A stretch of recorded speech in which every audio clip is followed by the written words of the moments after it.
Hello everyone, my name is Craig Adler. I'm a retired certified financial planner. I'm also sometimes known as the Angry Financial Planner. I am angry because we have made personal finance far too complicated. In today's video, I'm going to be sharing with you 8 reasons why the total US stock market, the total international stock market, and the total bond market index fund should be your primary holdings with respect to helping you achieve all of your financial goals. Reason number 1, starting with the US stock market. That fund is incredibly well diversified. The more diversified an investment portfolio, the lower the overall risk will be to our financial security. Reason number 2, low cost. The less we spend on our investments, the more we get to keep for ourselves. Reason number 3, incredibly high tax efficiency. During our retirement years, there is a very good chance that taxes will be our largest expense. The lower we can get that cost, the greater the overall strength of our retirement plan is going to be.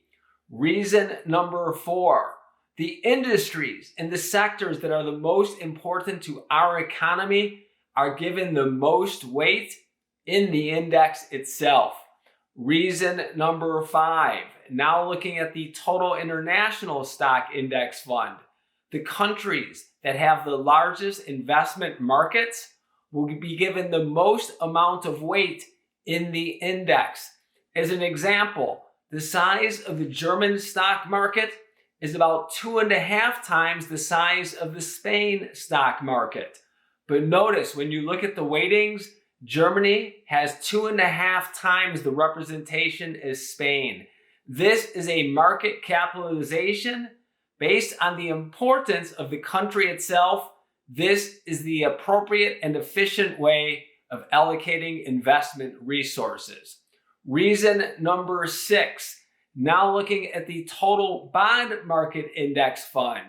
That fund invests in very high quality fixed income investments. This is the part of our portfolio that we are going to be utilizing to minimize risk.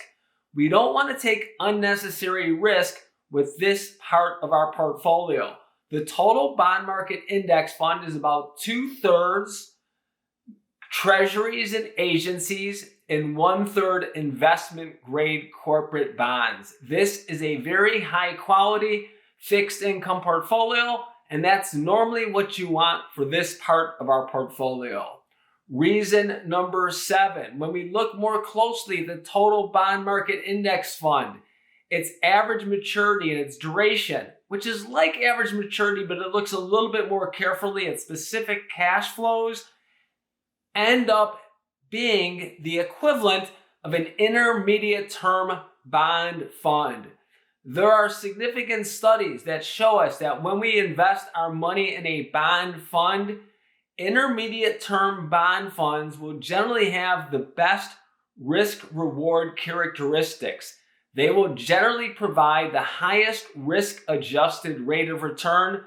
This is another important benefit of the total bond market index fund. Now, since I did talk about tax efficiency, let me share this with you. The one investment that I'm discussing today that is not tax efficient is the total bond market index fund. So this should generally be held in some type of tax advantaged account, like a 401k or an IRA if possible. The 8th and final reason that I'll be sharing with you today is this. There is absolutely no investment overlap in these 3 different portfolios. They therefore combine incredibly well that will allow us to create a diversified portfolio for almost any investment objective that you are trying to achieve can probably be accomplished with these 3 investments and these 3 investments alone. What I have found is the more simplistic you can create your investment portfolio, the easier it is to manage and the more likely you are to hold on to that portfolio for the rest of your investment life, which is another critical point if you are trying to achieve long-term financial goals. I hope you've enjoyed this video and have found it helpful. Yes, subscriptions are always nice, but what I really care about is that my videos are helping you improve your overall financial literacy. And remember, when it comes to our money, it is always better to be educated than angry.